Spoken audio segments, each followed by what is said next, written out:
જીવનમાં જ્યારે આપણને ચારેય તરફથી મુશ્કેલીઓ ઘેરી લે, સંબંધો તૂટતા લાગે, એકલતા લાગે, ત્યારે મનની અંદર એક મોટું તોફાન ઊભું થાય છે અને સવાલ થાય છે કે હવે કરવું શું?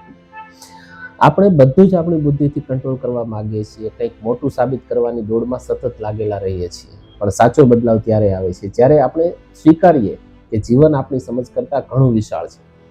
મુશ્કેલીઓ દરેક વખતે સજા નથી હોતી, ઘણીવાર એ આપણને કંઈક શીખવાડે છે અને તૈયાર બનાવે છે.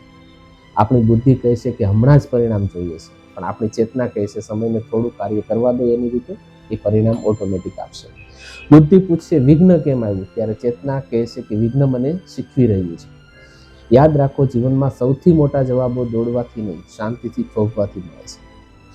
ફરિયાદ છોડીને સ્વીકાર તરફ જવું એ જ અસાધારણમાંથી સાધારણ બનવાની સાચી યાત્રા છે. Thank you.